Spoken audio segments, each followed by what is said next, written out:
Haleluya, haleluya, haleluya. Ijambo rikiza ry'umunsi, dore Imana ntabwo izaguta, Imana ntizaguta, abantu baguta ariko Imana ntabwo izaguta, abantu bakuvaho ariko Imana ntiyakuvaho, abantu bakugambanira ariko Imana ntiyakugambanira, abantu bakubwira byinshi bidashoboka ariko reka nkubwire ku Mana birashoboka.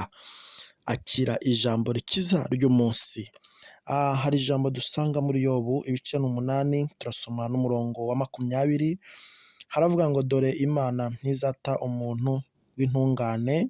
21 haravuga ngo akanwa kawe izakuzuza ibitwenge n'iminwa yawe izavuza impundu. Mwakire neza ijambo ry'Imana. Ijambo ry'Imana riratubwiye ngo akanwa kawe izakuzuza ibitwenge n'iminwa yawe izavuza impundu. Ugiye kuvuza impundu, ugiye kuvuza impundu.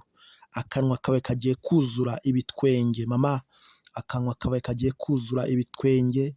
Papa, akanwa kawe kagiye kuzura impundu kuko Imana irabikoze, Imana irabikwemereye, Imana igiye kubana nawe. Ntabwo yakureka, ntabwo yakureka papa, ntabwo yakureka mama. Akanwa kawe kagiye kuzuzwa ibitwenge. Ugiye kongera wishime, ugiye kongera unezerwe, ugiye kongera uvuge ineza y'Imana, ugiye kongera uvuge iby'Imana igukoreye. Reka nkubwire, uyu mwaka utarawusoza, akanwa kawe kagiye kuzura ibitwenge, akanwa kawe kagiye kuzura impundu.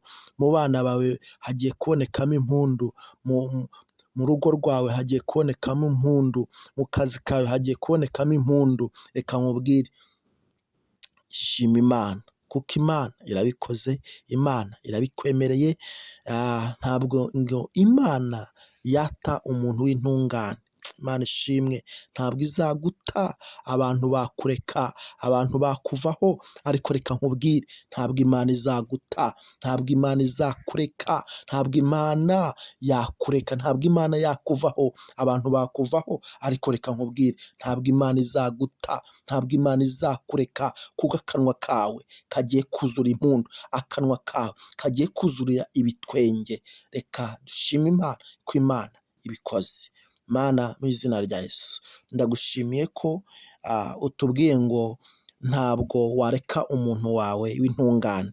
Uyu mumama ntabwo wamureka, uyu mupapa ntabwo wamureka, uyu musore ntabwo wamureka kuko uravuze ngo umuntu w'intungane ntiwamureka. Haleluya. Uravuze ngo akanwa kacu, akanwa k'uyu mumama, akanwa k'uyu mupapa kagiye kuzura ibitwenge, kagiye kuzura impundu. Impundu zigiye kugaragara kuri uyu mumama, impundu zigiye kugaragara kuri uyu mukobwa, impundu zigiye kugaragara kuri uyu musore.